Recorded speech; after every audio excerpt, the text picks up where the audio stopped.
We will begin. Items 1C, approval of the minutes. We've got April 2nd, 2025 and April 24th, 2025. I just need to, on the April 24th, 2025, the vote is not reflected accurately on items, one, the opening items. There was a motion to adopt the agenda with an amendment, which failed. There were 3 yays and 3 nays. On the yays, instead of Mr. Doug Worcester, that should be Mr. Stephen Duke. And on the nay, instead of Stephen Duke, that should be Mr. Worcester.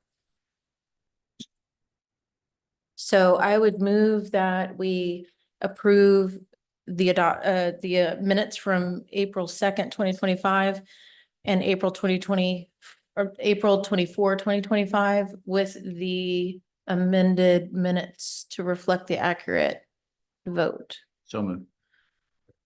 All right, all in favor? Any opposed?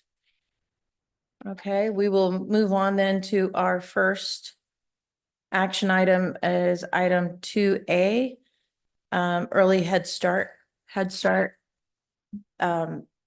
fiscal year 2025 financial report. With that, I will hand this over to Ms. Foxworth.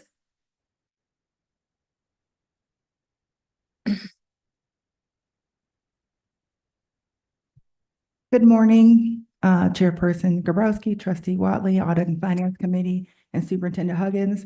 The governing board, this has a responsibility to regularly review financial records of the Head Start grant. I'm here to present the financial statement and credit card expenditures from October 2024 through March 2025. Please note, there are large variances in other purchase services account, which is continued to be caused by our vacancies. We are continuing to cover those vacancies through substitutes. So therefore, pulling the substitutes expenses from other allowable sources and moving some other expenses from related to maintenance from West Ashley Head Start will exhaust that variance. So Avis and I are available to answer any questions. Mr. Grabowski. It's interesting because I guess we just went through the audit and Miss Bailey and I were spent a good, I'd say almost an hour with them. And this is one of the big issues that they brought up. So I caution the committee in looking at some of these expenditures and I'm sure the audit, I'm sure our own audit department is well into this, but this was a huge issue from the auditors that they wanted to make sure that this committee and the district staff was looking at this because they looked at it very big. So I'd be kind of curious what they told you. So I know what they told me. Sure. So we had for those of you who don't know, we had an unannounced audit last week. Every couple of years, so the Head Start runs on a 5-year grant cycle.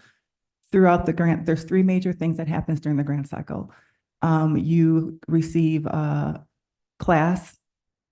People come and observe our classrooms using a tool called the class. We did have that in the fall and we did pass and we did well with that. The second thing is we have 2 auditing visits. One of them is kind of a desk auditing. We call that a FA1. So about 2 years ago, they talked to us through Zoom and they went through a lot of the things they went through. They looked at all areas of our program, education, finances, and everything. 2 years later, they come and you either can get it's called a FA2. You either get an announced or unannounced.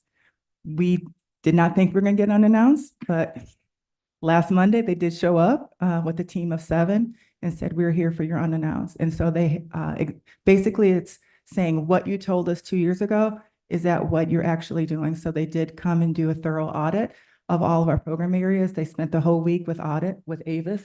She could not leave anywhere. They were with her side by side. With that said, they cannot give us official results until the middle of the summer, but we did build a good relationship with auditors and we got some areas that we are aware that we're gonna have to work on, and governing and improving what we share with the governing board is one of them. We already do the monthly. We will be coming to you with them. We do it regularly. Their definition of regularly and our definition of regularly was a little bit different. So we are going to move forward with a different pattern, and we'll bring that to you in the summer about how often we will come to you. And there'll be 2 reports that we will be coming forth to the board with. One, that's what we normally do, probably will be more frequent. And then the second will be a program. And that will also give all the Board of Trustees members more information about what's happening in the day-to-day operation of the program. I appreciate it because that's pretty much what they told me, along with they enjoyed the week in Charleston. Thank you. You're welcome. Does someone else have any questions? What, on your, I'm looking over the pie graph here. Let's see. A large portion was, fringe benefits. What exactly does that cover? Fringe benefits are our benefits that we pay along with, so the majority of our grant is salaries and benefits. So fringe benefits is our retirement, medical, all of those. It goes along with our Okay, salaries. okay. So do I have a motion unless somebody else has any questions or input?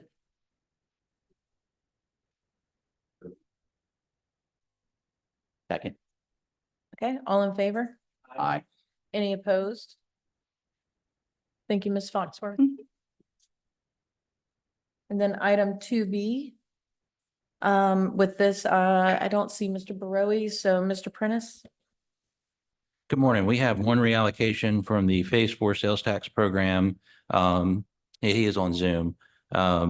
This reallocation spans both capital projects and IT. So there's several line items on here, but the primary intent behind the reallocation is to provide additional funding for the Angel Oak restroom conversion as we work to get that school converted over the summer for its CD through 2nd grade use as part of the new Johns Island Elementary School opening, athletics improvements for Johns Island High School, and some technology infrastructure reallocations within the technology component. We have the addition of funding for a new mobile panic button solution. If you've seen that in the news, there's been a lot of talk around ways that schools can provide emergency alerting to staff throughout the facility. And so this would be a new emergency alerting solution with a push button that's worn on the lanyard that can alert both the front office and 911 services. The purchase of some new time clocks. We're switching from Chronos to Tyler Tech Munis for timekeeping, and we need to replace our time clocks, as well as the replacement of devices in our CTE computer labs. So I'll defer to Mr. Barowie if you'd like to expand upon any of the operations items, and happy to take any questions.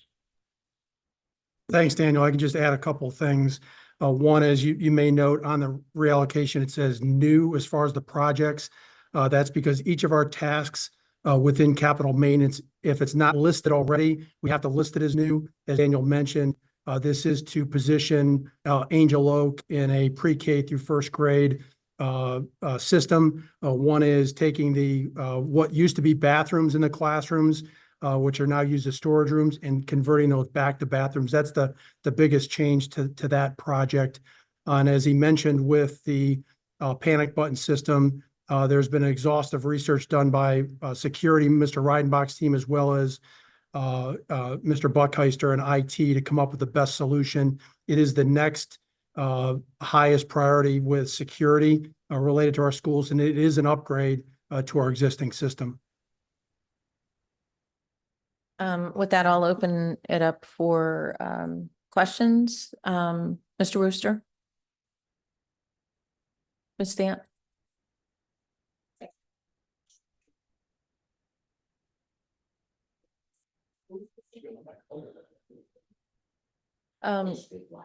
So, yeah, thank you. Okay, my question was for the technology infrastructure and the student mobile devices, are those school specific or is it like district wide? So in this case, these are the devices in our Center for Advanced Studies computer labs. They're all due for refresh. And so we were looking at an opportunity to go ahead and do a comprehensive refresh of those devices over the summer. So that would be regionally in West Ashley, North Charleston, Mount Pleasant. And if I could add, for technology, infrastructure, 1.6 million, roughly 1.6 million is for that panic system. The installation of the system, as well as the first year of paying for the badges. And that's district-wide. Mr. Duke? No, no one else? Mr. Borowski? And Mr. Prentice, I'm sure you can answer this question. So going into May, June, on the reserve for the phase 4 funding, we're still have a buffer of about 5,757,000.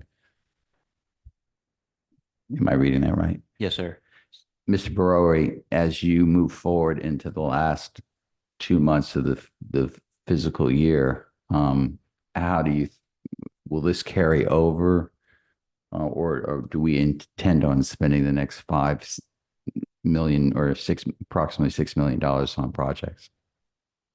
So at this point, we're in very good shape with that reserve. Ideally, we'd love to have it right now all obligated and spent. The phase 4 program, we ended collection of revenues in 2022, but it's nice to have that buffer sitting there in the event that any of our capital maintenance, our capital IT, or our current construction projects have changed conditions.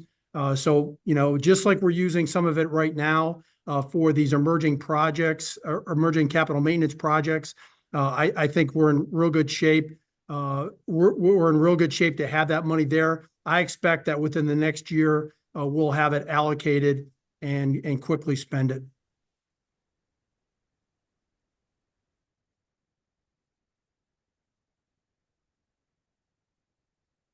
Mr.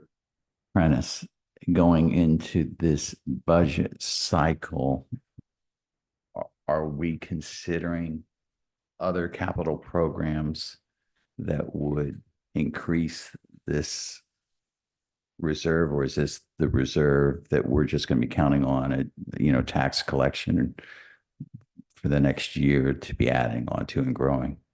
So this reserve would only increase with interest earnings that are posted. So since there's no more revenue being collected, as Mr. Bro indicated, and once we've reallocated all of that to its intended purpose, then we would just sweep in the rest of those interest earnings and then spend it down.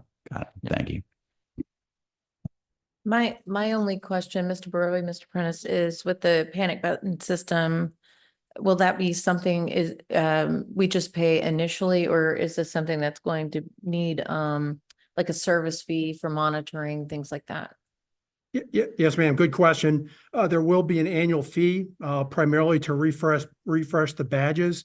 We'll include that in future capital maintenance projects. So, more than likely, we'll look to, if there's existing if there's existing phase 4 capital maintenance money left, we could utilize that. We could look at capital maintenance money for for the phase 5 sales tax. We could potentially look at FCO. I believe that it's a small enough figure that we'll be able to allocate it to the best source of funding here as we move into the next year. That was my next question. Do we have an estimate on the annual cost? Yes, ma'am. It's roughly 700,000, just a little over 700,000 a year. All right. Do I have a motion? So moved. Second. All in favor? Any opposed? All right, with that, we'll go to item 2C, the Laura Brown funding distribution. Oh, there she is, Miss Denny. And also, just to, if I may backtrack, I just want to say I asked the staff if they would change the setup. So my intention and my hope is that with this, we can foster a better, more intimate setting. I want to get I want to utilize you guys since you're here and hopefully get a little bit more robust feedback and conversation regarding the items. Anyway, Ms. Denny? Absolutely. Thank you, Mrs. Watley. You'll see in your documents the requests that we received for Laura Brown funding. All of the requests this year will be honored fully. And so that document outlines which teams have requested reimbursement funds.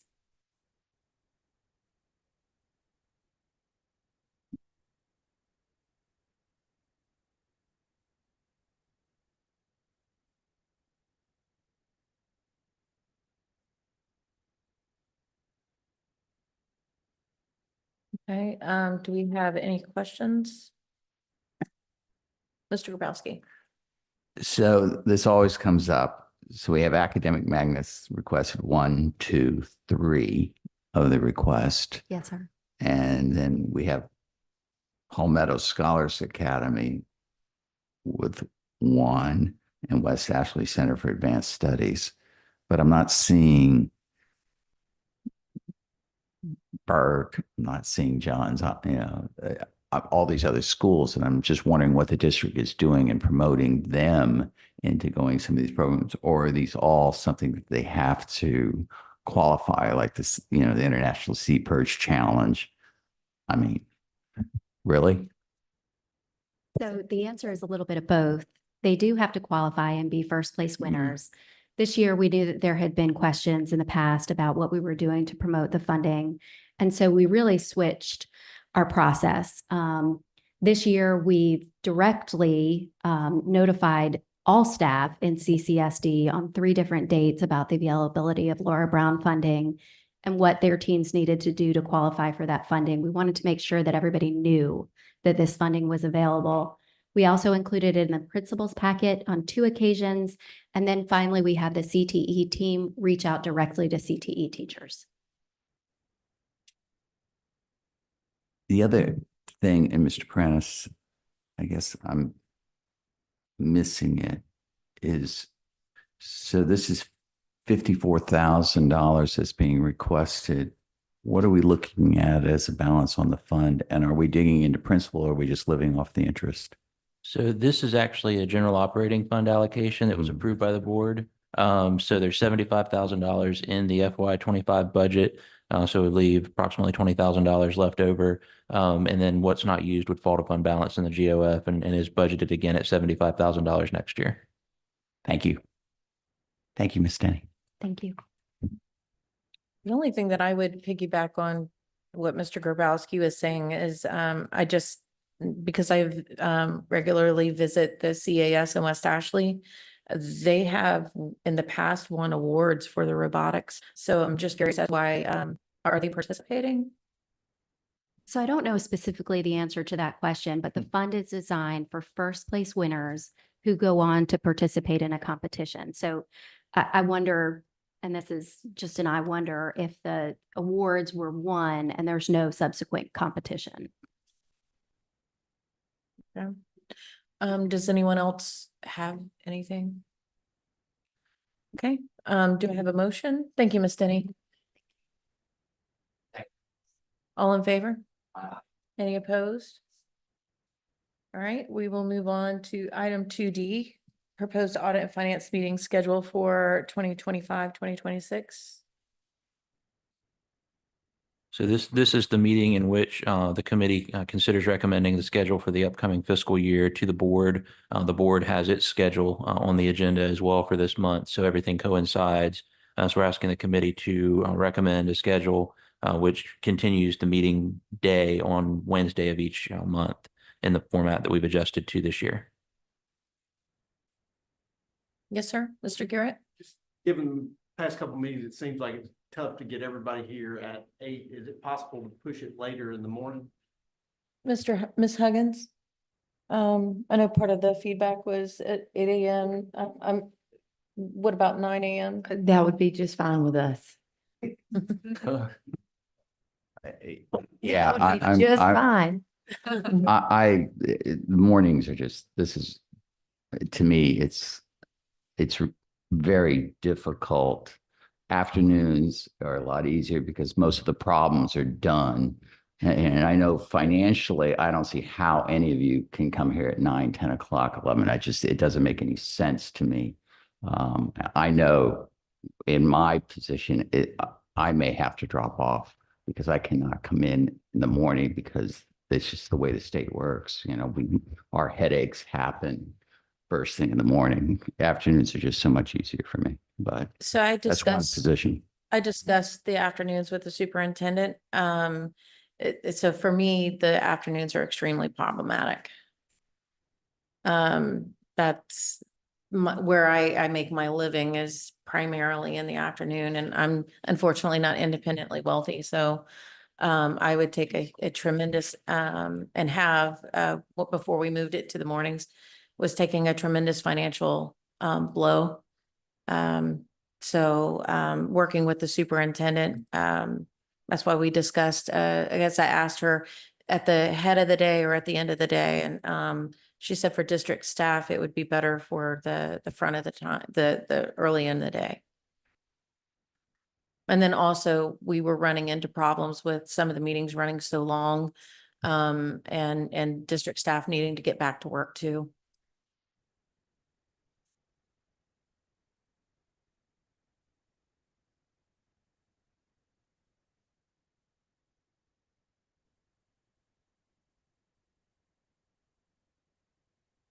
We serve at the request of the committee, so whatever works for the majority is what we'll do. We're happy to pivot to a little bit later in the morning or whatever the group. 9 to 10 work or better? Or?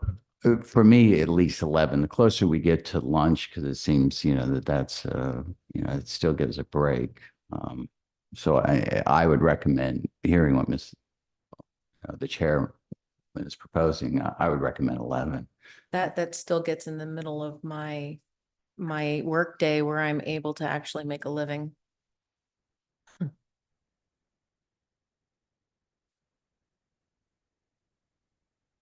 What's the day?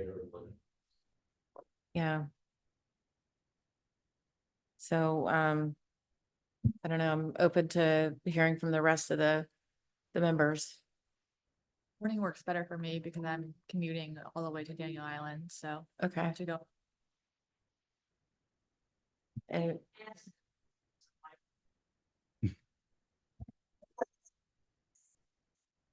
So I think that Mr. Worcester indicated that morning was better for him. Ms. Stamp suggested that the new schedule is challenging for her. Meredith suggested that morning was better for her. Mr. Garrett suggested 9 or 10.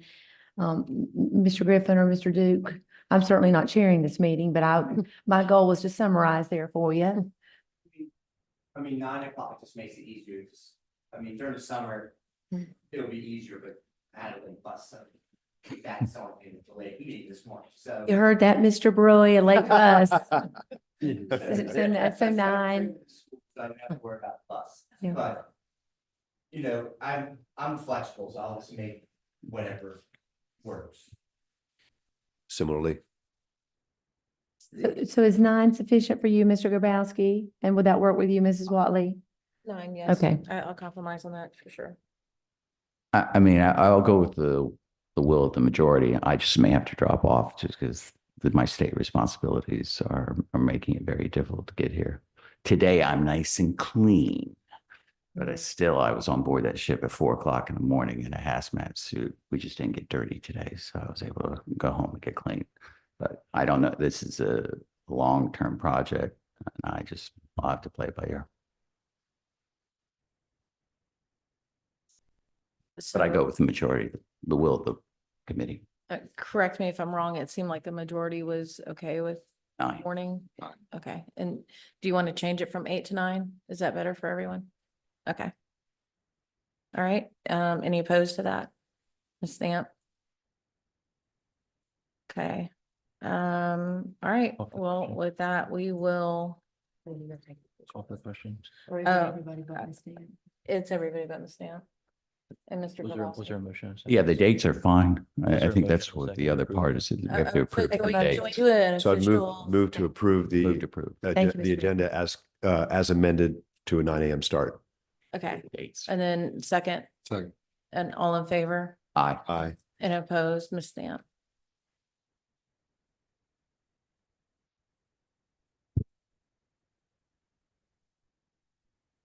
Okay, and then we will move on to item 2E. Mr. Prentice. Yes, ma'am. So we are requesting a recommendation from the committee for second reading of the FY 2026 budget. As you know, this year we presented the entire budget at first reading, inclusive of all special revenue and capital funds in its proposed form. We will present to the committee and to the Board of Trustees after final approval of the budget, the approved budget book that will be submitted to the Government Finance Officers Association for consideration in the award program that we discussed, but I'm happy to take any questions or engage in any discussion in consideration of that recommendation. Okay, do I have a motion?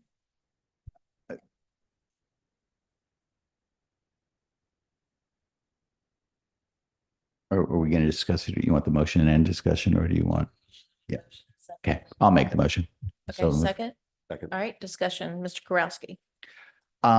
Good news. In talking to, thank you, Miss Denny, if she's still here, for arranging for all the meetings with the principals. They definitely are very happy with the way the funding is going, Ms. Superintendent and Mr. Prentice.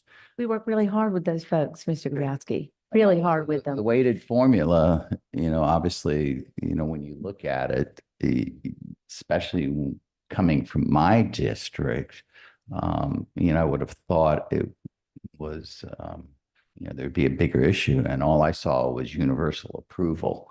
So I was happy to see that. There's no question that the salary increases that came last year were greatly appreciated. And I think they're going to be even more appreciated. And when I look at what the teacher, I know this may be slightly off of the topic.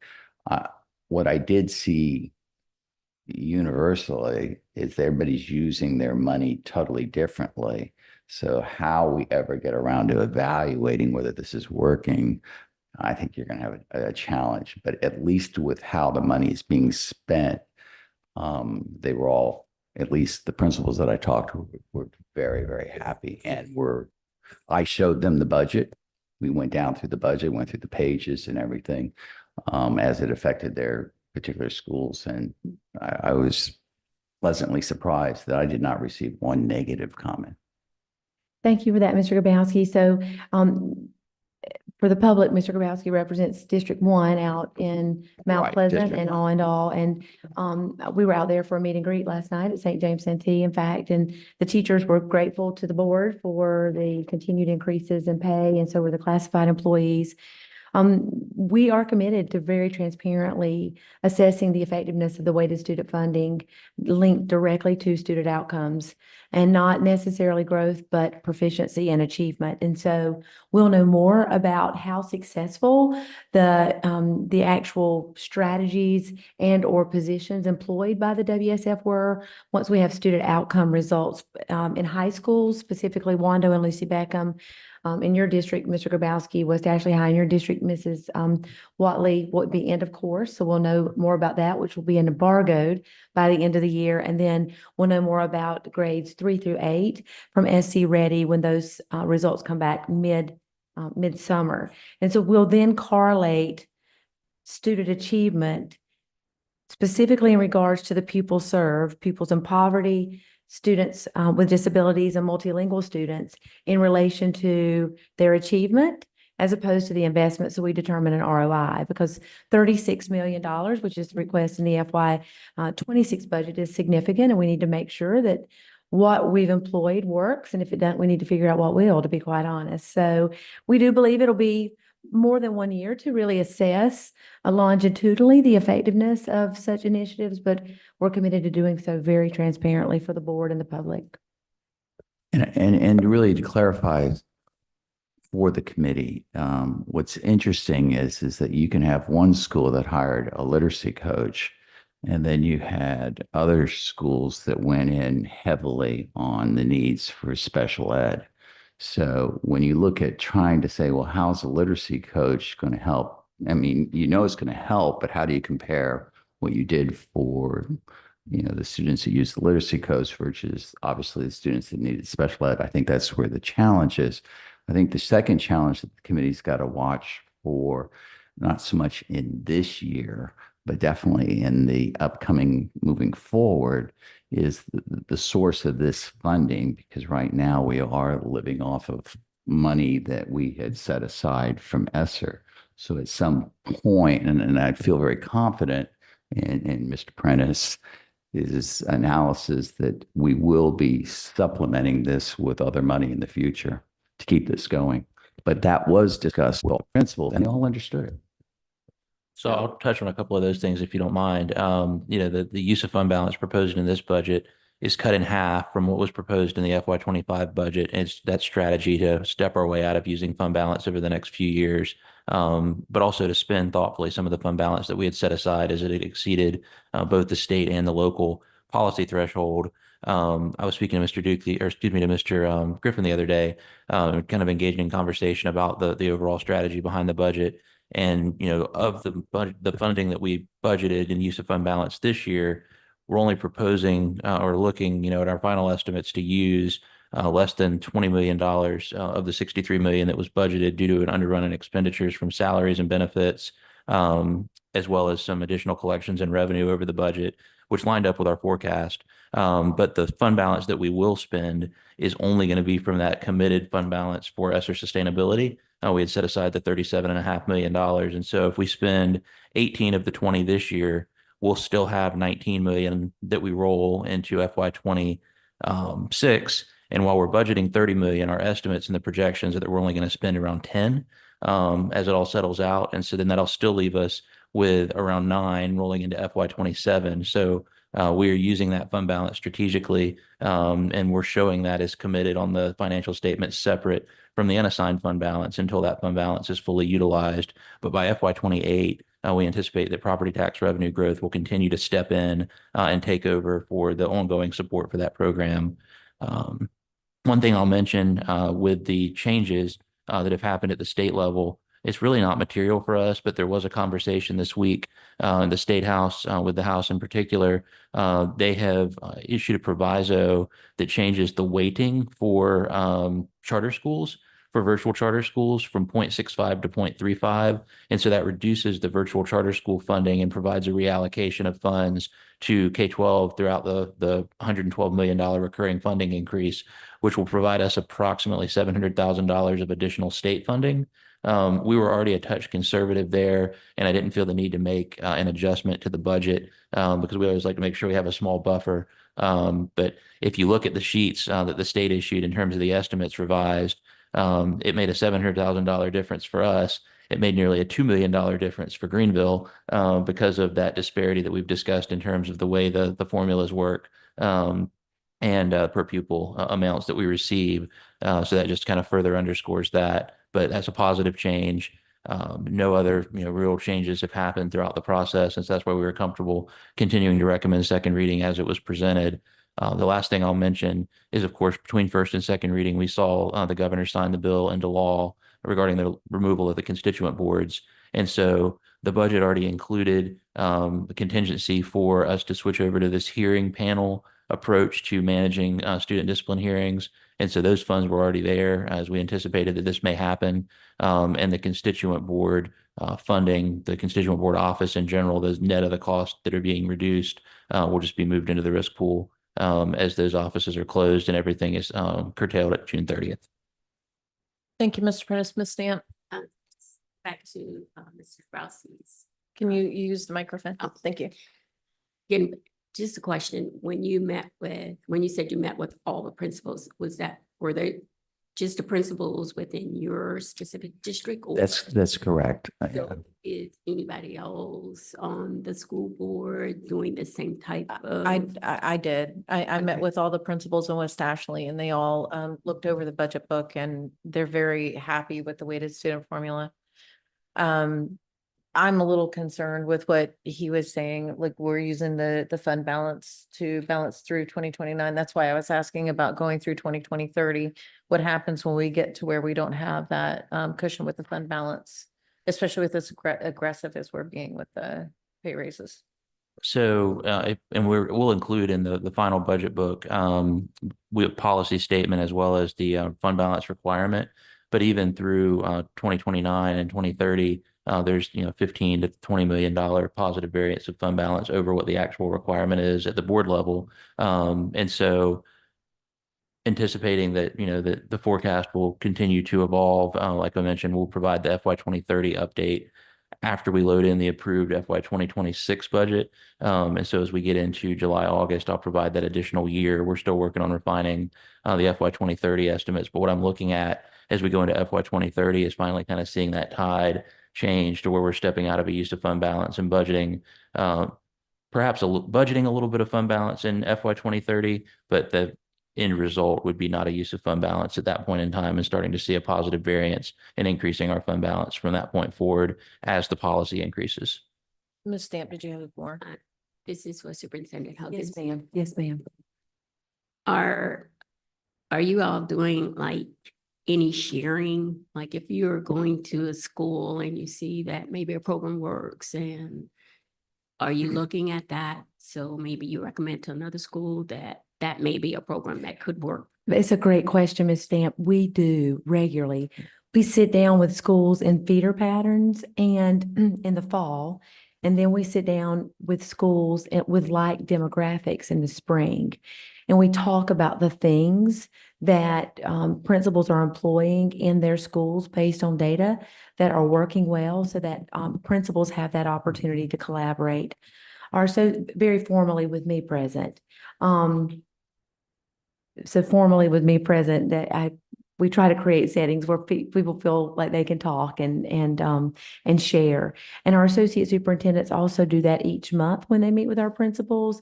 And we do that through our lead meetings, also monthly, when we break out in small groups. And you hit a really strong point in your question, in that there's strength in collaboration and knowing what's working and what's not working, so that we don't repeat in some places, maybe errors that we've made in others. And so I'm proud of the collaboration of the team, and that early results suggest that the efforts are making a difference for kids. So thank you for the question. If I may real quickly, also suggest that we really do have a board that is committed holistically to listening to principals. I know Mrs. Roberson regularly meets with the principals or visits the schools out in District 23, for example, or the Hollywood Ravenel area. Likewise, Dr. Temple visits her schools. Mrs. McKinney visits the schools she serves. Mr. Hollenshed actually cooks and feeds the teachers in the schools he serves. And so they, like us, are observing what's going on. In Mr. Grabowski's district, what's different about them, and really in Leah's district too, Mrs. Watley, excuse me, is that many of the schools in their districts don't earn Title I funding. Outside of Stono Park and Mrs. Watley's district, and maybe one more, the schools in North Charleston, the schools in Hollywood, they receive title funding and some other state improvement funding. So we've layered the WSF on top of that funding in those high need schools. Unlike those schools, however, the schools in West Ashley and Mount Pleasant, I think why Mr. Grabowski is pleasantly surprised, they're not used to receiving the level of funding that they are now receiving to support the pupils in poverty specifically that they have. At Wando, for example, there are nearly 800 pupils in poverty alone, more than St. John's High School altogether. So it's funding that those schools aren't necessarily used to getting, that they now have to serve kids better. So that collaboration is even more important in those settings. So thank you for the thoughtful question. That's been the feedback from the principals in the West Ashley area. Also, they've been able to add extra staff for the social, emotional, and mental health supports and other things like that they've very much needed and weren't able to get because they didn't have the funding. I wanted to also share that a collaboration between finance and IT has created an automation that's going to allow for principals and associate superintendents and our administrative team to be able to review WSF plans and categories that will allow for us to sort to see where common strategies are being used so that we can quickly identify the schools that may be leveraging those strategies to be able to, just like you described, create collaborative conversations as well as site visits for principals. So this automation is really going to be key to us as well. And I appreciate finance and the team collaborating to create that for us. To really build on what the chair said, if you look at District 1, it's perceived to be a very affluent district.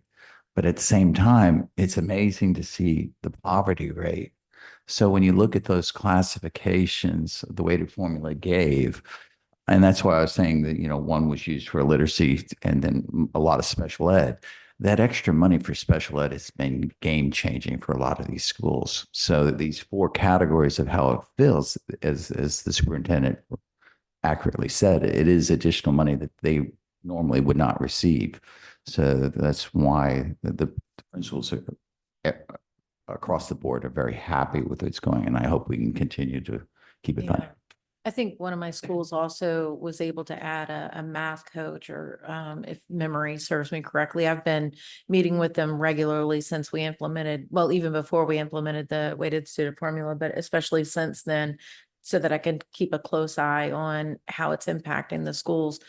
So I don't really remember everything all the principals said that they used their extra funding for. And even some of the principals, like West Ashley High School, got the lion's share. So there was even discussion amongst the principals about even taking some of their excess and allocating it over to the schools that needed a little extra support, but fell just slightly short to add what they really wanted, which was another professional. I can't remember if it was for the special ed or if it was for math or something like that, but that's kind of the dynamic that's playing in real time on the ground, on the front line. And in talking to a lot of the other trustees, this multi-language issue, once again, it's been, why it may not be so prevalent over in my district, it is becoming noticeable. It's very prevalent in West Ashley. Exactly. Mhm.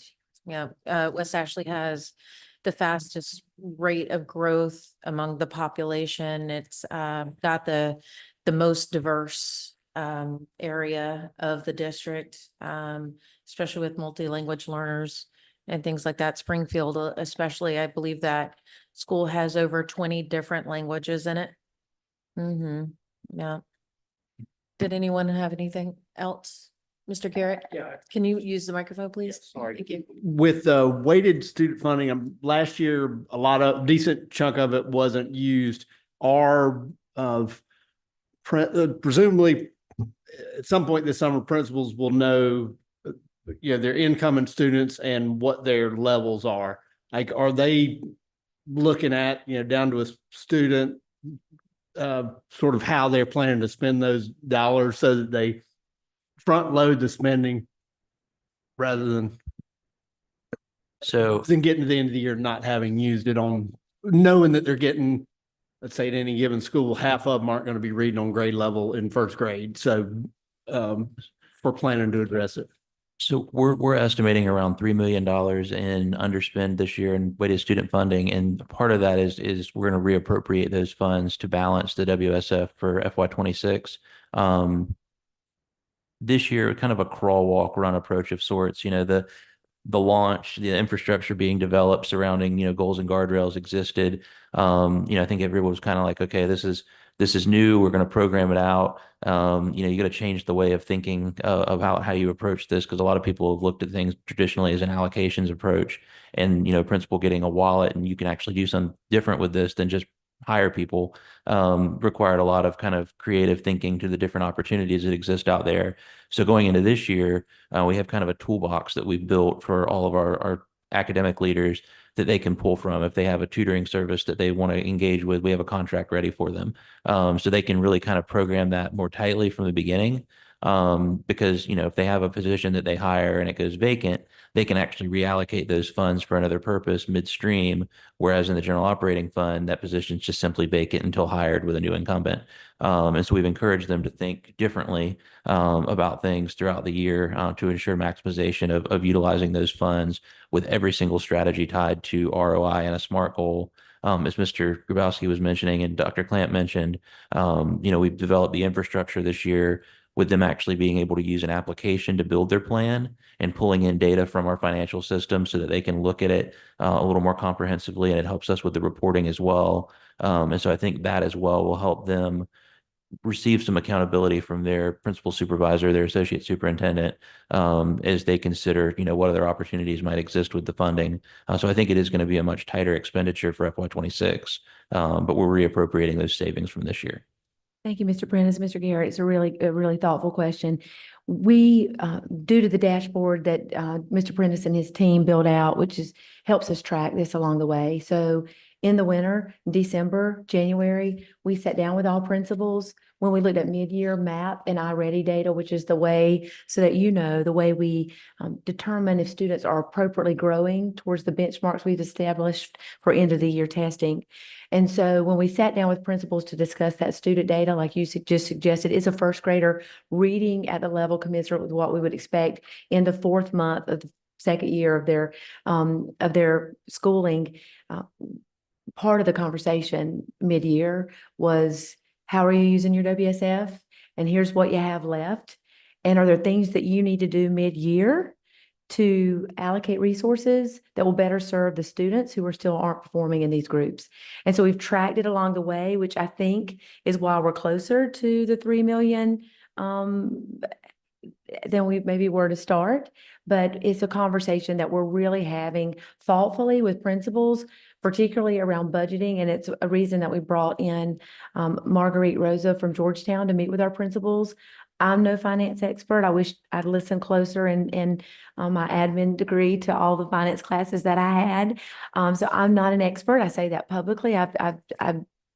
It's a growth area for me, so I've had a course on it since. But we actually brought an expert in to link for our principals, because as educators, we don't necessarily think like all of you. For the record, some of you do watching, but others of you may not. And so we brought her in so that she could help principals begin thinking about linking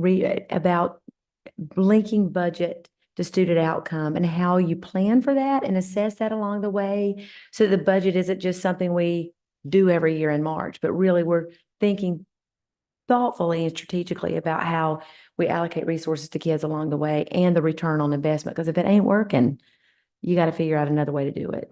It's a great question. Hopefully next year we'll be even closer to expanding the resources, as long as it's on thoughtful purchases. If it's not, I'd rather balance some other way, right? If we know it's not working mid-year, then don't keep spending it. But that's what my husband tells us at home too, but it doesn't always work out that way.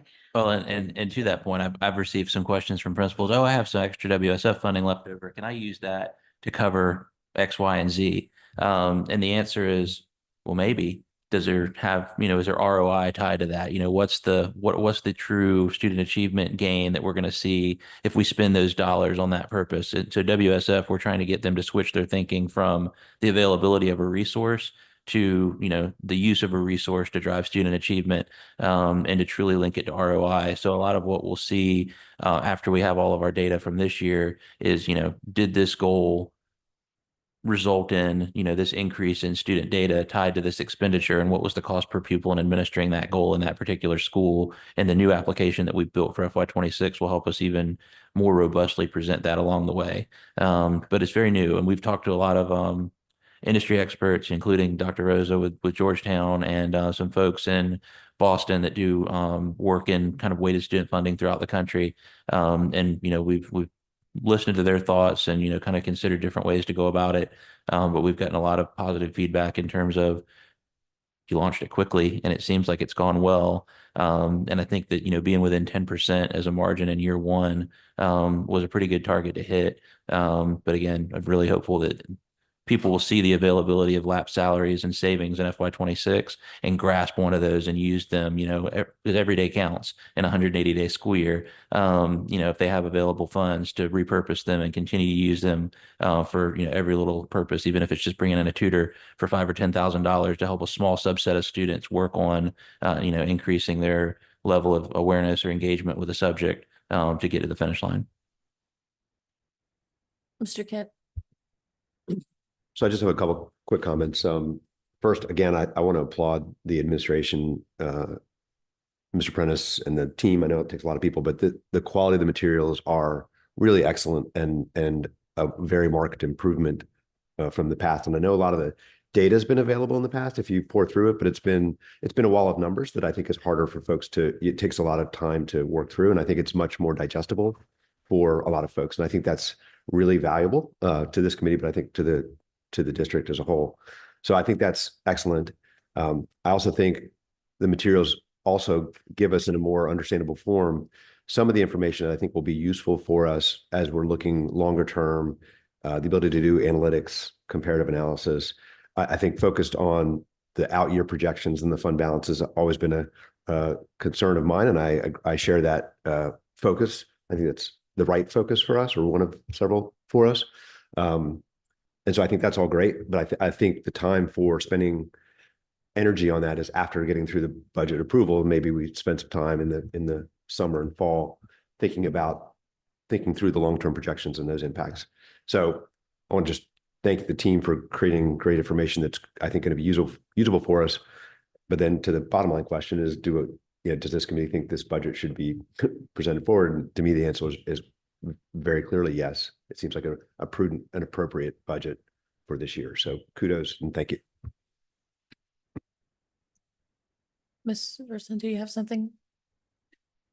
I have a follow-up, if Sure. Mr. Chair. Let me, Mr. Worcester, do you? I was just going to echo Mr. Griffin over there. I've said it last time out. I really appreciate this budget.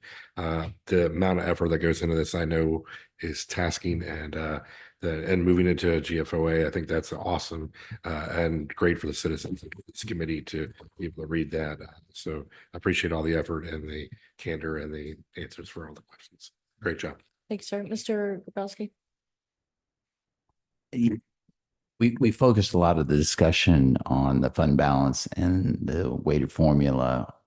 And so the weighted formula is only about 36. What we didn't discuss is the real elephant, and that is the $4,000 raise to the teachers, the 6% increase to the principals and the classified. My concern goes back to the out year projections, and what I am all in favor of moving this forward with one caveat. What I'm not seeing in the document is the out year effect of this increase over our current base salary of teachers. And when I say that, I talk about, the mid-level teachers, the 20-year, the 10-year in that area, because this amount of money once it's paid, these salaries. And then you've got these steps have been increased. So it keeps going up, up, and up. And what I was looking for the district is some type of analysis that would show the natural attrition of teachers that are retiring, because in the past, one of the reasons we increased these steps was to hold on to our much higher paid teachers who are now getting paid more. And so it's really that out year projections, but I would like to see something that addresses the attrition level and our current base of where our teachers, how many we have in that, 5 to 7 year range, the mid range, and then those that may be retiring in the next year or next 5 or 6 years, because I think that's going to have a major effect on the budget going forward in the out. Yeah, this is what I keep coming back to also. And I think that's much more, much better articulated than the way that I've been trying to, but this is exactly the point I'm concerned about. So the project, I'll focus on 2 points, and maybe this is a good point for discussion about how this all comes together. The district has a very unique tool that was developed in-house through our business intelligence team. It's called the automatic contract recommendation file, ACRF. And so it is an online application that brings in all of the data from our Munis financial system based on employee ID and position control numbers. So there's this hierarchical structure of authorized positions that exist based on the allocation schedules and central offices across all the cost centers and all the funds, and it aggregates all that data. And so each office meets with their budget supervisor and reviews the current incumbents in the positions and their current salaries, their vacancies, and any position changes. There's certain guardrails that exist throughout the system. For example, if somebody has, a point for 1.0 FTE for a certain purpose, they can change it for a different purpose, but the average salary for that position has to map over. So if they have a 1.0 teacher and they wanted to change it over to a TA, the TA by average salary costs less than the teacher. And depending on the guardrails that exist, they may be able to make that change. And they do that during their budget meetings with the budget supervisor. All of that information then rolls up as part of our contract file when the contracts went to the board in the past month for approval, as well as our classified staff. And that feeds into the line item detail, the object codes and the functions for what builds the budget. But we also can track the steps and kind of by law of averages, the history on all of those position control numbers and employee IDs and the movement of those throughout the system. And there's a nice internal control system and workflow process that enables all that to happen, whereas many systems simply just pull the file straight out of the financial system from the current state and add the 3% or add the increase or whatever it may be, and the level of granularity that exists is not there. So the reporting is really just top notch in terms of our ability to drill down and see it transparently, run reports, reconcile it, get it laser focused. In the forecast, we have historical data, so we have the history over 10 years, which includes now 4 years of history at step 40 for teachers, and of course then it's step 31 for 2 years, step 33 for 1 year, and now it'll be 35 for non-teachers because we're increasing to step 35 in the FY26 budget across the scale. And so we bring all that information in using a mixture of those average salaries and the historical data to analyze the current state, so that the forecast for 27, 28, 29 includes the current circumstances with the $4,000 increase plus the step, the 3% increase on the classified scale plus the step, and the 6% increase for principals and school-based administrators plus the step. And then we added on to that based on the historical data and our proposed increases over the years that follow using CPI. So now that we've kind of reached this ultimate optimal circumstance for compensation across all the spectrums, we're really looking at kind of a 2.5%, 3% increase to the actual scale across every cell each year, plus a step, which is about 1.9%. And so that's all factored in out through 2030. And of course, should circumstances improve and revenue forecast improve above the current projection, we could have additional capacity that could yield a higher increase. And some of our sensitivity analysis look at what the impact of that would be. And of course, if we were to see a decline in the growth of the revenue base, we may have to back off of that a little bit. But regardless, the ability to maintain the current circumstance is there with a significant buffer. And so, if we were to just say we're going to do exactly what we did this year in FY27, we would have a positive variance of revenue over expenditures based on the projected revenue growth. And we would be able to maintain exactly what we're doing, but we would have capacity that we would be able to allocate elsewhere. But we're projecting that capacity in large part be available to provide additional compensation, since almost 70% of our budget is salaries and benefits. And just in listening to what you say, I appreciate it all. And I would hope that our revenues keep going up and then we could look at, further, at some point, compensation to our teachers. But I'm concerned in your word, back off, if it goes south. So I think that needs to be better defined The risk assessment for consideration. Should that happen? And when I say back off, I'm saying that the increase is not as substantial as what we're projecting. I don't see a scenario of decline of revenue, and a lot of that has to do with the circumstances regarding property tax collections and what exists in the differential between fair market value and taxable value in Charleston County's tax base. There's such a significant delta when you look at values, like we looked at the assessable transfers of interest that happened this year. And we appreciate the county providing us the information to be able to really analyze that. But when you look at a property that currently exists and over the course of the last year it sells, there's the current taxable value. So let's just say the house was being taxed at $300,000 in value. The fair market value, maybe it was worth $1 million, and it sold for 1.3 million. So, at the current state, it was being taxed at 300,000, but was worth $1 million. So there was a $700,000 delta in taxable value that could be recognized. So for that tax value to actually decrease, that house would have to sell for less than $300,000. And obviously, based on the market in Charleston County, that's not going to be a circumstance even in a recession scenario. When you look at that decline in value. Before you move to another point, that's why I was asking you about what happened in 2009, 2010, where, when you look at the graphs over the course of the 10-year or 20-year span, it literally is going up, and then all of a sudden it takes a very sharp dip. But you never saw a decline in property tax collections It was for that same reason.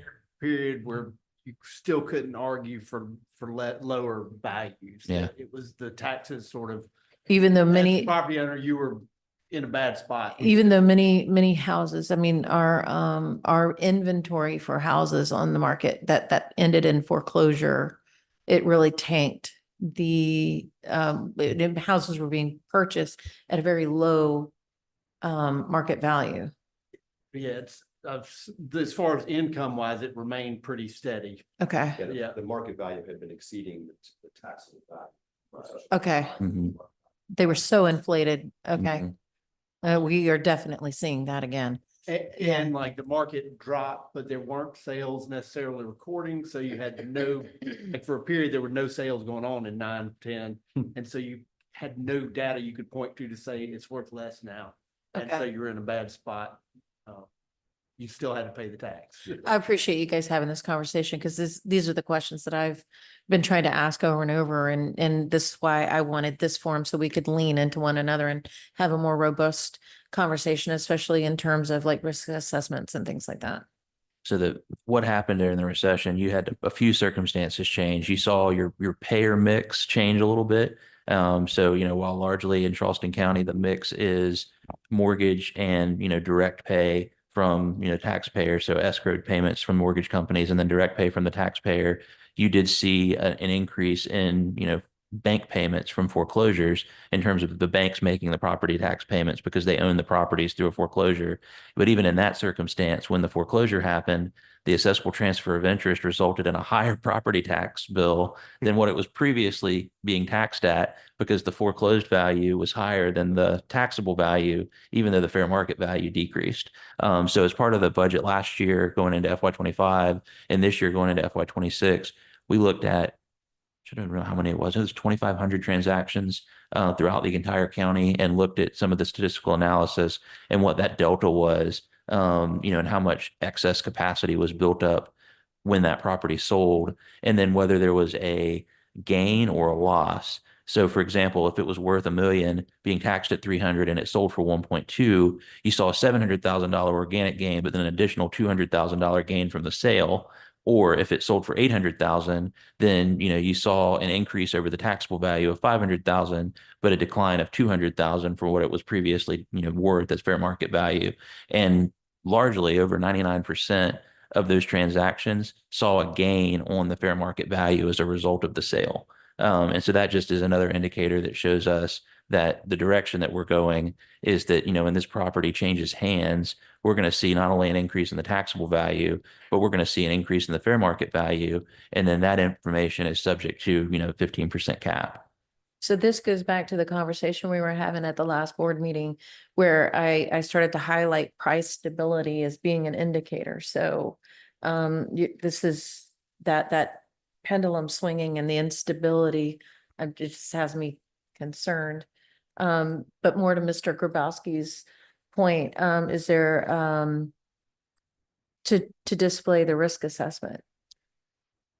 So the downside scenario is really that we are maintaining very moderate growth in property tax collections.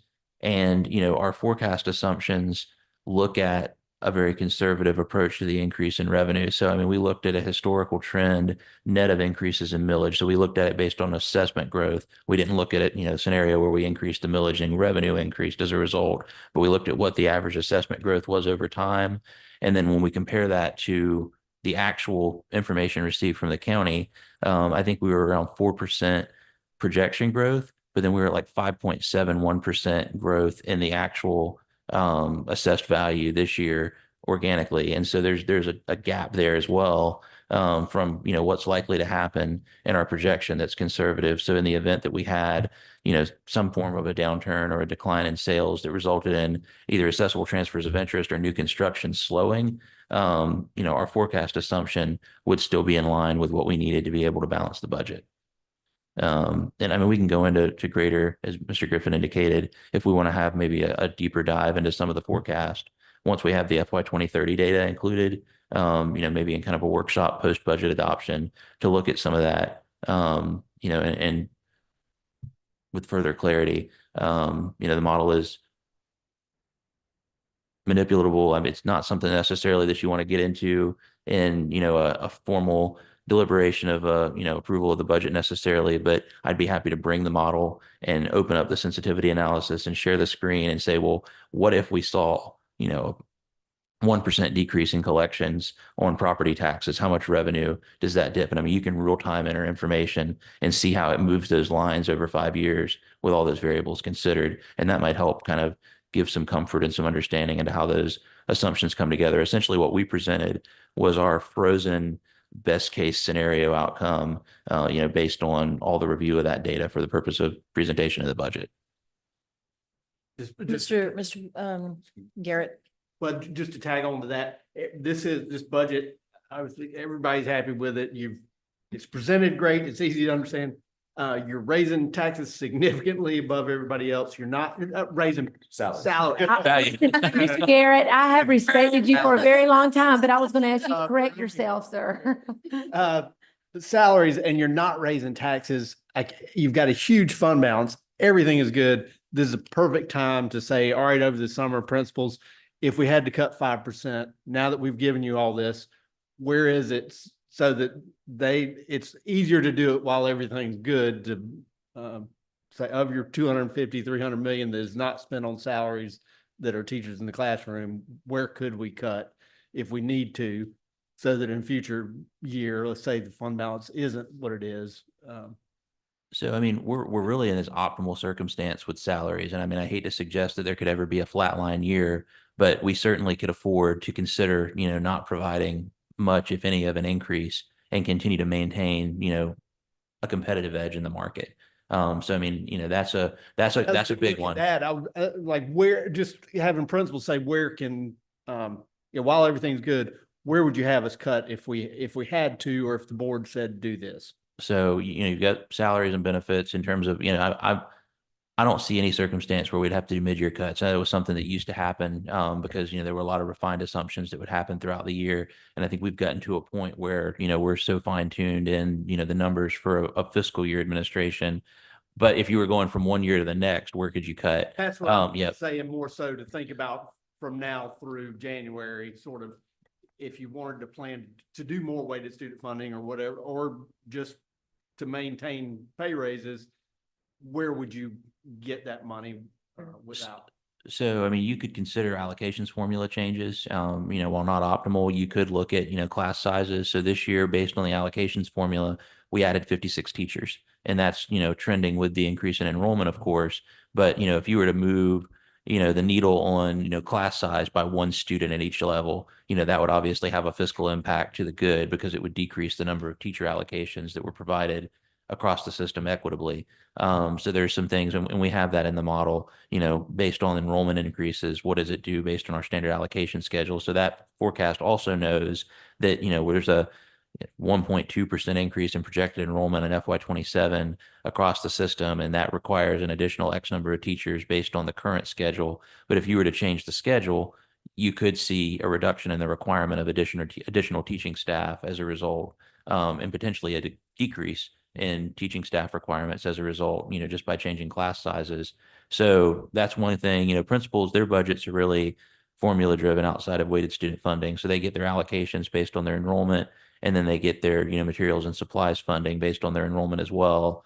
I think there's capacity, like we did over the last year with central offices, to consider areas, when it comes to contracted services, and personnel at central office level is always a consideration. But, we've done a lot, I think $8 million over the last year to reduce, some of those areas as it stands and kind of budget for contingencies with this risk pool approach. So we've definitely fine tuned there and have focused more so on maintaining versus increasing. And so this budget was one of holding the line for central offices versus adding additional central office resources. So, when it comes to those circumstances, really, if outside of providing raises, you're really just looking at making sure you get the money to be able to continue to pay the light bill, the grounds crew, and all of these kind of contractual elements that increase year over year. And so if we were just in a scenario where, we were doing the, required mandated things, providing a step based on the current scale, but not providing an increase to the scale and doing all of the required elements, you'd be maybe $12 million in total increase to the budget year over year, which you could very easily tolerate, flatlining the budget altogether without any increase just by a very minor adjustment to the allocation schedule, based on the magnitude that would change.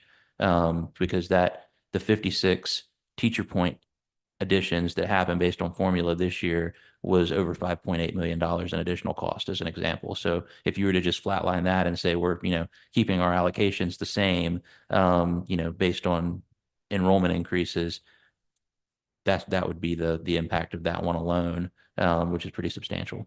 So Mr. Prentice, more to Mr. Garrett's point too, in case he missed the last board meeting, in this vein, we also discussed the rapid rate of growth in the West Ashley area, and the potential for new schools to be built, land to be purchased and things like that. Mr. Prentice, would you like to add on? Sure. So, and this is a good point too, when we look in the model, we look at all these different statistical scenarios and how they converge or diverge upon each other and the relevance of them. And so fortunately, we don't have any diverging trends when it comes to, property tax collections and enrollment and some of those major factors that are driving increases in revenue and expenditure.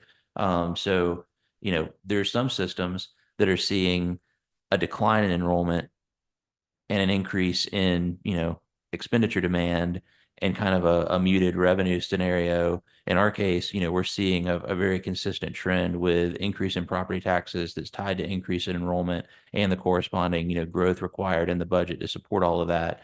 And it's a lot of incrementalism. If we had to look at what it would cost us to fund teacher allocations in some of the highest growth areas of the system, like in West Ashley and in North Charleston, 5 years from now, and stomach that all at once, it would be severe. But, when you look at it incrementally in terms of what happens one year to the next, it's very palatable. And so, if you look at the increase in points throughout the system, I think 30+% of it was allocated to schools in that particular area of the system. But, because of the increase in enrollment driving that, there's also a corresponding increase in, property tax collections, because a lot of that enrollment is tied to, people moving into the area, new construction, new birth, and it's driving, increase in resource availability as well, which is a good trend to see. There are definitely some systems that are moving in the opposite direction, and that's not the case of CCSD.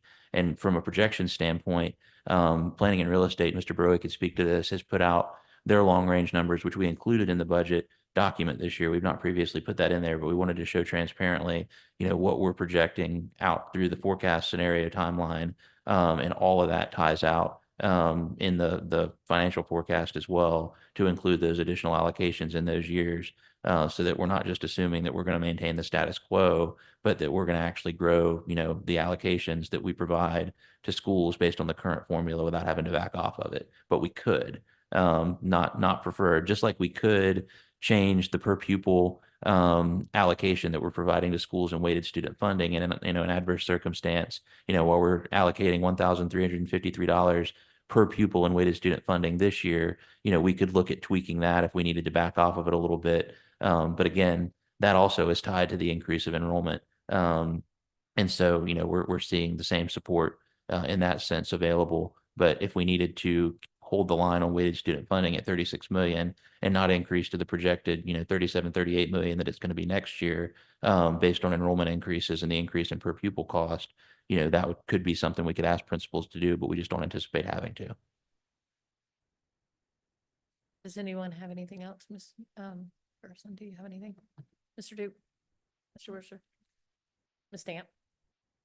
Mr. Grabowski? Would someone like to make the motion? I think That we've got the motion in a second. the, Yeah. Oh, that's Yeah, right. We've call for already question. made the motion and Yeah, seconded. sorry. All in favor? Aye. Any opposed? Awesome. With that, we'll move on to items 3A, the information items, capital projects and internal audit. So I'll take this one. Do you want to Yeah, take that, Mr. sure. Press? So we have, and thank you to the committee going back to May of last year, the approved internal audit plan. This is the beginning of the work product coming out of the internal audit process. Just as a refresher for members that might have not been on the committee at that point in time and to the public, CCSD had a longstanding internal audit department that was eliminated many years ago. And through the changes in administration in recent history, there had not been this applied focus on internal audit. And so that was kind of coming back to the forefront at the point that I joined the system, but there was not an approved plan for how we would administer that work. And absent an approved plan, nothing was happening. So we brought that plan to the board through the Audit and Finance Committee and had it approved. And then following the approval, we put out a request for proposals and brought in a firm to administer the internal audit for us, taking a different approach from the past. I thought it would be more efficient and also provide an opportunity to have different eyes on the work over time as we could work through partnership with the firm that we brought on, or different firms or different members within that team, in addition to that firm bringing subject matter expertise across more than just finance. And so Plant Moran was hired to conduct the work for FY25, and they've completed the first two internal audits, capital programs and IT. So we have the capital programs audit to be presented to you in open session today. Due to some sensitive legal matters and cybersecurity concerns, we're going to present the IT internal audit in executive session if that's the will of the committee. But we anticipate that all other internal audits that are provided that follow will be provided in open session. The next up in June will be payroll. So we're working through the approved schedule and continuing to complete those audits, and we'll bring them to the committee for review following the completion. And of course, this is kind of the core work of the Audit and Finance Committee, is engaging in these conversations outside of, considering things like the budget and the annual financial statements. So this is an opportunity to engage with the auditor. We have Matthew Bowden with Plant Moran present, so he'll come up to the podium and present the capital programs presentation and give an opportunity for the committee to ask any questions. Okay, with that, I will. Please introduce yourself to us. Of course. Good morning, and thank you for giving me the opportunity to present our first internal audit. So I'm Matt Boat. I'm a partner in Plant Moran's Risk and Accounting Advisory Services practice. I am our practice's public sector segment leader. So I lead all of our K-12 school district internal audit projects, and we specialize in auditing K-12 school districts. Maybe a little bit about Plant Moran. We are a national firm. We're headquartered in Southfield, Michigan. We've been around for 100 years or so. Full service audit tax consulting. My practice is part of the consulting division. And as Mr. Prentice alluded, we do have scores of subject matter experts that can come and help with different focus areas, different operational level internal audits. So with that said, I'm here to walk us through our capital programs internal audit. We did send a brief summary of our report. Does everybody have that? We put the full report on the agenda in public content, so everyone can access that through board docs. Okay, sounds good. So I'm just going to walk through just a summarized version of that report. What about the PDF I sent late last week? Is that available for everybody? That's okay if it's not. It was the summarized presentation. We gave them the full report. Full report. Okay. Yep. Very good. So I'll just walk through a quick summary, but can certainly answer any questions that the committee may have. So overall, capital programs, internal audit, very, very clean audit. We did have one moderate priority finding. But overall, the objective of this internal audit was to evaluate the district's policies, procedures, practices, identify internal controls that are in place, but perhaps not documented, as well as identifying any internal control gaps, that which where maybe there's some level of process risk, we don't have anything in place to address it from a control perspective. So our focus for this internal audit was vendor evaluation and selection, contract execution, accounting, invoicing, invoicing and cost eligibility, as well as project monitoring, oversight, and overall reporting. Our internal audit objectives, scopes, and the overall results. So what we were looking to do here is through document inspection, corroborative inquiry with members of management, is to evaluate policies, procedures, and practices related to the capital programs function. We did perform sample-based testing of solicitations, contracts, and project expenditures. We did assess the roles and responsibilities of key stakeholders, how they fit into the overall process, interactions with various information systems, et cetera. We did identify 15 internal controls relevant to the process, of which we did identify one gap related to segregation of duties risk. I'll get into that in just a moment here. You may have noticed that our report does cover some macro level themes. I'm not going to read those verbatim here, but overall we found that the process was very, very mature. Roles and responsibilities were very clearly defined, and there were internal controls inherent within the process. We did also note that the process is very manual, right? Foregoing system workflows and system-based internal controls, a lot of manual paper-based processes. We do, of course, always recommend that, hey, anytime we can kind of rely on system functionality, workflow automation, that's a great way to help, control and reduce risk. There we are. Wonderful. Can we zip ahead to, let's do one more. The themes. A lot of text on that themes. I was just talking about our, if we could go back one. Thank you very much. And then lastly there, standard operating procedures. One of the first things that we look for whenever we stand up an internal audit is ultimately the presence of some sort of an SOP functionality. We don't have SOPs over this particular function. We always recommend that standard operating procedures are put in place. If for no other reason, right, we have this risk that we call key person risk, right? Should somebody leave or depart the district, we do want to have key roles, responsibilities, tasks, et cetera, documented in some way, shape, or form, so that it makes for easy and reliable transfer of knowledge. Moving to our next slide here. We did have our one moderate priority finding was such that certain users do have the ability to enter a munis requisition that does allow the ability to exceed the set budget for that particular requisition. Now, we did not find instances where this did happen. We happened upon this condition during our inquiry walkthroughs. Our scope did not contemplate specific testing of budget overrides, but we did scan some of our existing documentation and did not note any budget overrides that were executed through this functionality.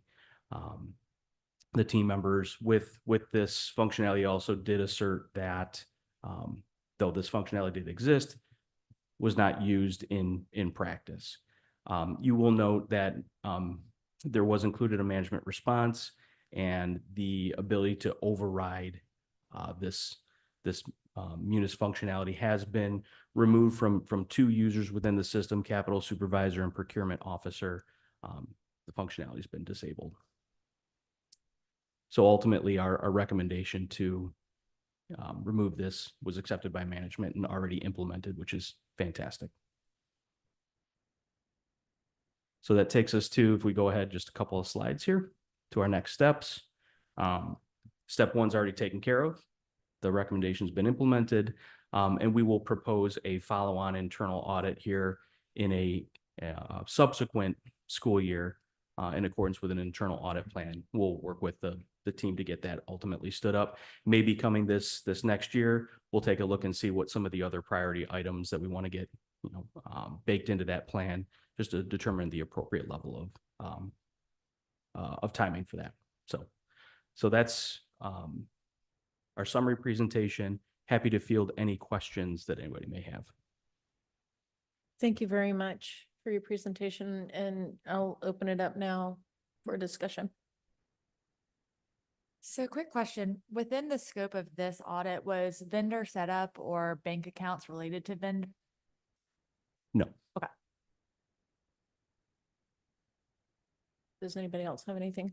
And Ms. Ferguson, we will have a separate accounting audit that they'll engage. I think that's actually in the next round after payroll. I think they're getting into budgeting and accounting, and that'll consider some of those areas. So capital program was more germane to the overall operational elements of the capital program and kind of the feathered in fiscal elements of it as well. Yeah, because I had thought that after last year and the year before that, with all the issues we had with ESSER vendors, in the Wild West, I thought that the vendor audit was higher up on the proposed list of audit considerations.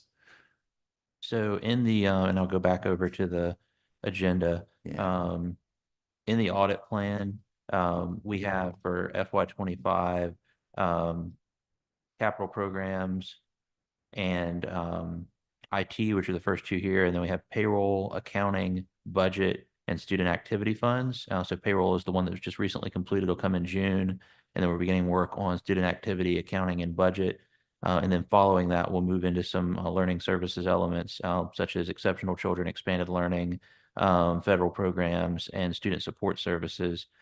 Procurement is going to come back up in FY26. And that, I think, remember, the plan was approved. A lot of that was to do that our, 3-year agreed upon procedures for procurement had been done in FY24. And we had just been through a number of other related audits. And so we were trying to prioritize those that had been done least frequently since the gap in internal audit work had occurred. And there had been a lot of procurement work in the interim, the disparity study, and some of those other kind of things. But we will get into that between federal programs and procurement when both of those come up over the next year. Did anyone have anything at the stamp? So the procurement officer and the capital supervisor were removed from having override responsibility. Who has override responsibilities in munis to override requisitions? So there are a number of, and I don't know if Matt, if you want to speak to that a little bit further with respect to capital, or I would have to go into our work paper and pull in who the remaining users are with this override responsibility. If it's okay, I'll take that as a two item and get that back to the committee this week. We'll follow up with respect to capital. There are various users throughout the system that have the override. I think the nexus was, override and entry in this particular case, and making sure that there was that segregation of duties, which is traditionally employed throughout the system. And in this circumstance, there was some positional overlap historically. And as Matt had indicated, that those folks weren't performing that function, but, for the purposes of being consistent, it made sense that it was taken away. That's correct. So we'll follow up on that specific to capital, where within capital programs, the override functionality exists. Yeah. And this may be more for you than the auditor, the construction management firm. Mm-hmm. Can you talk a little bit about that? Is there just one firm that the district employs for construction management? How does that process work? So there are currently two.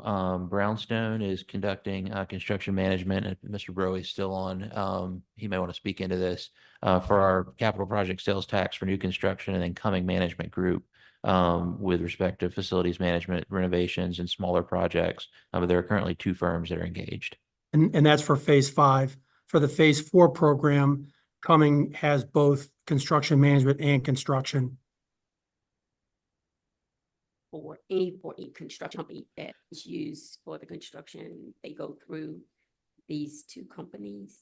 So Or are they the, Cumming is essentially serving as the program manager. So they're, the construction manager for the project, administering it on behalf of the district on site. We're individually bidding each individual construction project to award the actual construction contract. But this firm serves as the construction manager for the district. Cumming, as Mr. Broy indicated, was the construction manager for new construction for phase 4, and then Brownstone was awarded for phase 5. do they have access, direct access into the Munis system? There are certain users within Cumming and Brownstone that do have direct access to Munis, yes. And that was part of this analysis. They were included in the audit. Thank you. Mr. Worcester? I see that you're doing a federal program audit for FY25.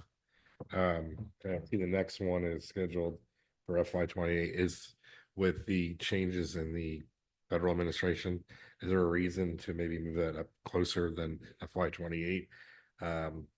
If different funding and sources change over the next months or years? So that is certainly a consideration. So I think the plan, we talked about this at staff level. We'll administer the FY26 plan as it's presented, and then we will bring the plan back to the board during FY26 for approval to add on FY29 and to kind of shuffle based on circumstances that may have changed. But I do think that's a good consideration. I'm interested in seeing when federal programs is completed, they'll be looking back at FY24 in particular, as a composite, and that it did include some ESSER, so there'll be some of that mixed in there. And then there'll be this kind of post-ESSER world for anything future that's considered in addition to whatever may happen at the federal level. We saw the president's proposed budget that includes converting all of these formula-driven programs to discretionary grant programs. So there could be a major procedural overhaul, and I think that could be a strong consideration. But your federal programs are audited externally every year, right? Correct. So we do, based on the amount of federal awards that we receive, have a single audit conducted. This would just be an internal audit of the operations of the federal programs office. Yes, ma'am. Mr. Grabowski? To follow up on what Ms. Stamp, identified, and just for clarification, so Ms. Barori, our project managers have access to Munis?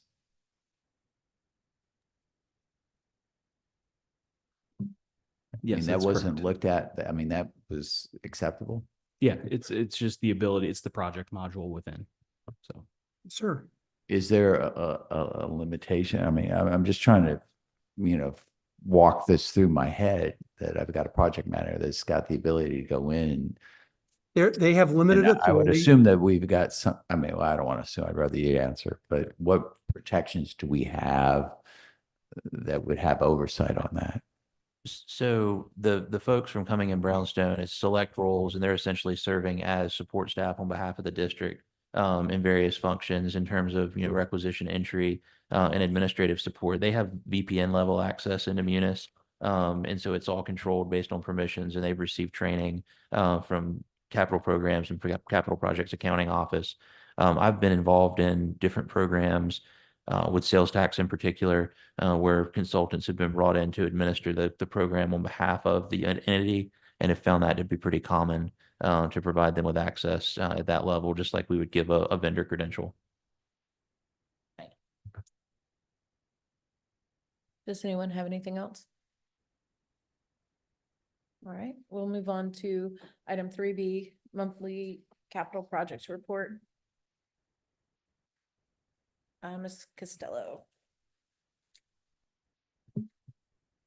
How's that bond? Thank you and good morning.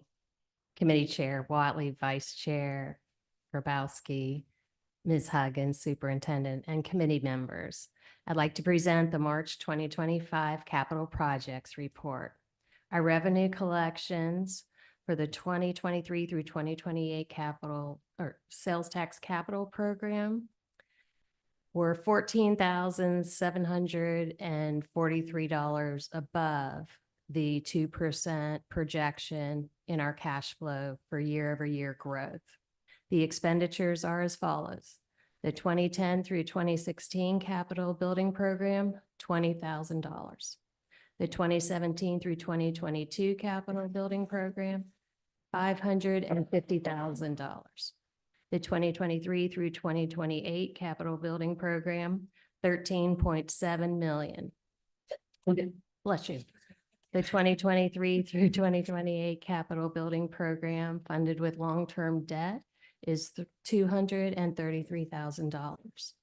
Our fixed cost of ownership program are in the final stages of financial closeout. The fixed cost of ownership 25 program is in the final stage of completion, and the fixed cost of ownership, bless you, fiscal year 26 program was board approved on March 24th and has commenced, and that program runs from March 2025 through June 2026. I'm happy to answer any questions anyone might have. I'll open the floor, Mr. Griffin. Anyone? Ms. Costello, thank you very much for your time. You're welcome. We will move on to item 3C, the monthly financial report. Mr. Prentice. All right, so we have two documents in here, the monthly financial report for the month of March, as well as the WSF report.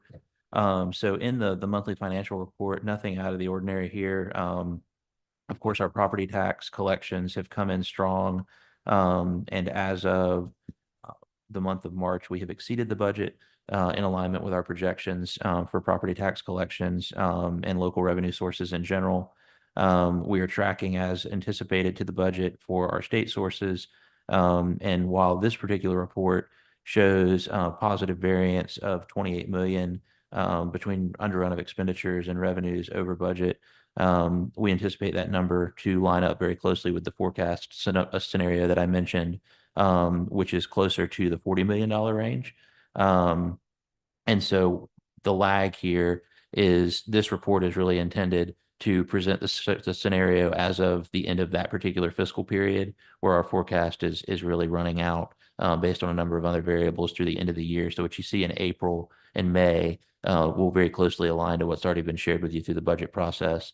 So this report is just really a snapshot in time as of the end of the third quarter. So nothing else to really highlight there. What I will say is that the actual use of fund balance, if you look at note 2, where you see the $63 million in use of fund balance in terms of sources in the budget, that'll be adjusted to the actual amount in the June report that will tie very closely to what is reflected in the audited financial statements. So we're showing it as a variance at the bottom now to the good. But of course, what ultimately will happen is that there will be a use of fund balance that'll be substantially less than what was budgeted. But we wanted to just highlight what the current delta is in that bolded number in the third to last column at the bottom of the report. On the WSF report, we're showing available budget of $12.1 million. And as I've highlighted previously, we don't encumber salaries and benefits in this report just because of some of the split funding sources for positions that are funded here. And we don't want to misconstrue the data there.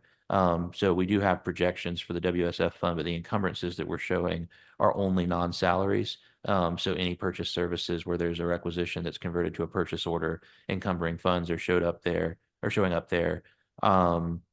I want to highlight something. It just might answer some questions that the committee's asked in the past, because it's been asked, you're at, 3/4 of the way through the year and you haven't spent 3/4 of the funding, or, even that amount of funding that's expended wouldn't yield that roughly $3 million in savings that we're discussing. And so it really kind of speaks to how we function as a system in terms of payroll processing and our accrual. So system-wide, we run about $21 million biweekly payroll. That's the current average cost of a biweekly payroll throughout CCSD. And so if you look at the number of payrolls remaining, through June, there's, one more to occur, excuse me, two more to occur in May, the 15th and the 31st, and then two to occur in June on the 15th and the 30th. And so there's only four left. And if you were to take $21 million average payroll, multiply it by four, and subtract that from the remaining budget, you would have more than what we're projecting left over. And what's not considered there is the accrual that we have to post at the end of the year based on the way we pay. In terms of how those funds are allocated and how they're ultimately timed with payroll. For example, new teacher contract pay, teachers won't receive their first paycheck associated with that new contract until the end of August. So even though the fiscal year starts in July, the way the pay cycle runs for a teacher contract is from the last pay period in August through the first pay period in August. So it runs August 31st through August 15th, essentially, each year. And so that accrual is about $40 million that we're anticipating to post this year. And that's considered in our projections when we look at that payroll calculation through the end of the year. But when you look at this report, similarly, you have to consider the average number, or average payroll within the WSF fund times 4, plus the accrual that has to post to calculate what the actual savings are projected to be. And I know that's been brought up in the past because it looked like in January, for example, that we had only expended, 30% of the funds, but we were 50% of the way through the year. And that's a lot of the reason for that is the size fiscally of that accrual that has to post that wouldn't be necessarily apparent to the layman reader of the report without knowing what the encumbrances were. So happy to go into that in any further detail, but I was thinking about this as we were getting ready to present and thought that might be helpful to share since that question's been asked in the past. Ms. Stamp. Just a question. I noticed that Simmons Pinckney Middle, we're pretty much through the school year and they've used like less than 20% of their funding. What's going on there? Ms. Stamp and I are on the same wavelength. I was going to ask about not that specific school, but that's exactly my question. Some of the schools. And the underspend of the WSF, that's the administration. So It's to the WSF. yep. So that Yes. that is one that we were acutely aware of. So full transparency, that school had a leadership change. And they didn't really have an initial plan to administer, so their positions weren't hired early in the year. So they had a lot of lapsed salaries accrue. So while they do have a plan in place now, that lapsing that had occurred in the early months of the year was not, reclaimed for another purpose. So kind of like I was saying to Mr. Garrett earlier, this is where we're really challenging our principals to think differently. Because if they didn't initiate something in the first month, but they had funding for a full year of it, we want them to take those residual funds and apply them for another purpose. So I do know, I think, are they participating in the pilot? So they are participating in the attendance pilot. So some of those funds will be spent on the attendance incentive pilot and they're not encumbered. And so while they will have more savings per capita or as a percentage of the budget that they were allocated than all other schools throughout the system because of that lag in starting their plan, they are working strategies now thoughtfully to close out the year. And we anticipate that they'll have a plan and enactment starting 25-26 for the full cycle. But it's a good observation. So expanding on that, that's what I was also noticing as I scrolled through. Thank you so much again for color coding this. It makes it so much easier to track everything visually for people that are visual like myself. So I noticed on a number of these, the amount expended falls way short of the amount budgeted on the WSF for the different schools, some more than others. Is that because we're kind of like midpoint through the fiscal year? So in all other They were not. circumstances, Okay. if you look at the remaining funds compared to the budget, that has a lot to do in many circumstances with that accrual that needs to post at the end of the year, in addition to the remaining payroll. And in certain circumstances, it could be their participation in the attendance pilot. So we've budgeted based on what we knew they had remaining to participate in the attendance pilot, but then those expenditures are posting on a monthly basis as those incentives are paid out. And so there's not an encumbrance tied to those dollars through a purchase order because it's kind of fluid. But we've constricted it, on the back end to make sure that the funds are allocated properly. So really, we were aware, of the situation with Simmons Pinckney, but all other plans were implemented at the beginning of the school year. And, where there's been savings, those savings have been reallocated for another purpose. And I think system-wide, we're tracking to around $3 million in total savings in WSF. Yeah, because some of these, they have a lot left over, and then some of them, it looks like they're on the verge of running out. Like Marilla's saying, for example, I'll pick on Mount Pleasant. They have expended just over 60,000, and they have about just over 29,000 left. And so that they're one of those ones. I mean, in their case, they got under $100,000, so they only had one allocation. And I'm pretty sure that entire plan is just focused on an FTE, and so that's just remaining payroll. So they'll be right on the money at the end of the year. So what We about, estimate that a majority of these will be spent. For example, in the case of Simmons Pinckney, Mrs. Stamp, good observation. We've regrouped with her. She's planning to offer some student incentives, some linked to the attendance and others related to behaviors. She also has some June professional development for teachers planned. So we anticipate that she'll expend more, but there still will be some left over. so what happens with money if they have money left over? It falls to fund balance at the end of the year, and then we're reappropriating that for FY26. What happens if they fall short? So there's a policy, which is now board adopted policy. So I think there's 2 locations that are going to be slightly over, and I think a lot of it had to do with benefits projections, and they were just so closely allocated that ultimately they will pull from the aggregate savings within WSF fund. But there's a risk and reward circumstance there in the policy. So those that go over, if it was as a result of just some benefits calculations and, they went over a little bit, we're not going to discipline, or administer any discipline for that circumstance. We've been working with the program manager to make sure that that's handled, and it's not of a significant concern. But for those that underspend but spend within a certain threshold, there's a bonus. So 10% of the aggregate savings will be reappropriated as a bonus pro rata across all of the schools that administered their plan within the budget. And so that's all calculated into that $3 million in the reappropriation for FY26 under the policy that the board approved last year. So that's in policy DF. I remember. I think FAC we for were fund putting balance. the guardrails Yep. on this. Yeah, I remember It's that. it's in DFAC. And so, so if a school was going to overspend and it was a circumstance where, their administration of the plan was in any way malfeasant, there could be disciplinary action administered. We don't have any of those circumstances. Everybody's been working closely with our office to make sure that their plan is administered, responsibly. But there were a couple of circumstances where schools were right on the money. We saw a benefits change happen in January, and it sent them a bit over. But it's not I think we're talking maybe less than $50,000. But it's our first year also. Yeah. So Yeah. we're a little bit of flexibility there. And honestly, I do admire to a degree, their ability to get that close to the money in terms of spending those dollars on the resources. And what we did this year is we included in the projections for FY26, whenever they re-up their plans, a factor for the benefits increase that's going to go into effect in January 2026, so that that's part of their base allocation, so that those that are getting so close to the wire have that capacity built in from the beginning. And what was the staff recommendation on incidences going forward if there's a repetition of overspending? So that principal would be held responsible accordingly. So we did put something in that policy. It is in there. Yes, Okay. ma'am. All right. Anybody else?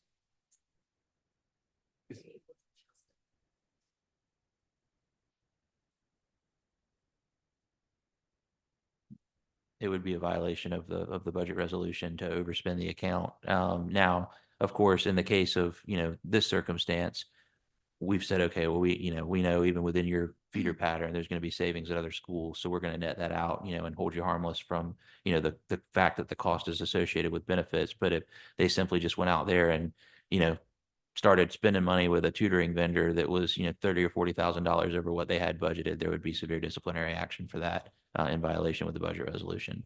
And Ms. Stamp, when folks really need something and it's not in their budget, they know they can, Absolutely. come to us and talk to us about it. It's things that catch us off guard like that, Yeah. if it can justify and there's data to it and it's reasonable, we try to work within parameters to get kids what they need. We take the adherence to budgeted appropriations very seriously and have actually gone so far this year at staff level, implementing a procedure where we do over budget reconciliations within the general ledger on a monthly basis. And so if a school, for example, Or in office, including the superintendent's report, who also gets the ledger. And I asked to stop receiving it, but I'm still receiving it. Great to hear. So Keep that to yourself, Mr. Garrett. there's circumstances where, in a system of this size that, maybe a purchase order and a budget transfer were crossing paths with each other and, or for example, a P card transaction hit, and, a purchase order wasn't adjusted accordingly. Like I had a situation where somebody had a purchase order for parking, at one of our facilities that uses a garage. And, 9 months out of the year, they liquidated that purchase order to make the payment.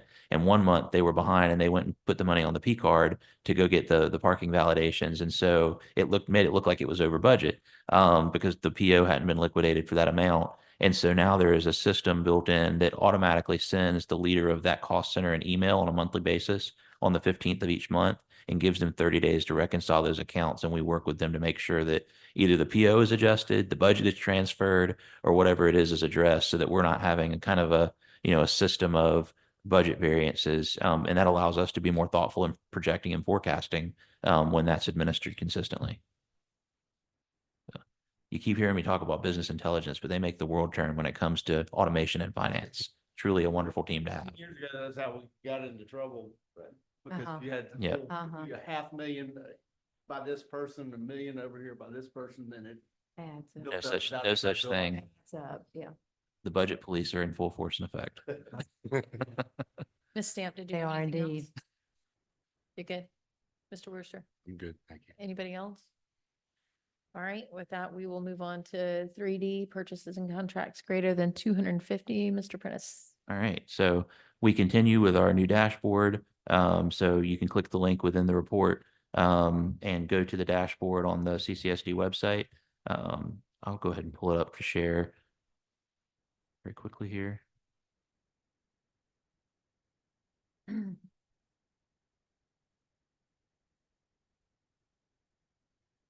able to see my screen reflected up there. So this is the first month that we have data stacked on. So the intent behind this report is to begin to show historical data, and our procurement's over 250,000. So last month you just had the March 15th, 2025 version. Now you can actually click the April 15th, 2025 version, and it will slice that data and show you what happened between April 15th, between March 15th and April 15th for this next presentation of the report. And then each month that follows, we'll stack an additional month of data on there. So the first slice that you're seeing is looking at procurements over 250 by funding source. So we break that down, WSF, GOF, all of our fixed cost of ownership and sales tax programs. And then you can tab through it, and you can look at it by department throughout the system. For some reason that changed on my screen. It didn't change on yours. Not sure what's happening there. There it is. There you go. It's just lagging a little bit. You can see it by vendor. There we go. It's catching up. You can see it by procurement types, whether it was an existing contract, a cooperative contract, a direct solicitation. And then we have all the data in here that builds the report. So you can look at if it was a solicitation, how many days it was on the street, how many responses we received. And of course, all of these have been reviewed by legal, procurement, and my office for compliance. So happy to answer any questions there, but that will continue to be the way in which we present this transparently to the public. I just want to commend you for putting all the vendors on here. I very much appreciate that. Yeah.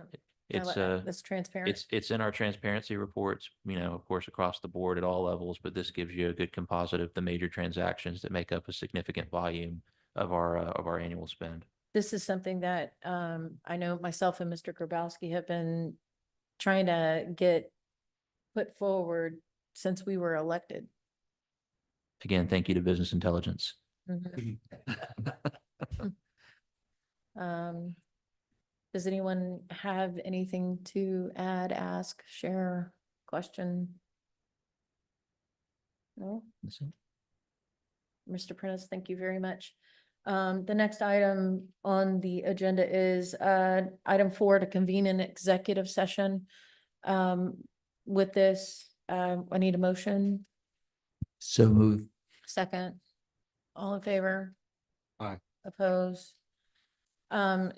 With this new setup, it's more conducive for us to stay here so that we don't have to go in the back. I'll just ask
Live, Chris. We're good. All right. We're back. Thank you, everyone, for being here. The final, we got to reconvene in open session.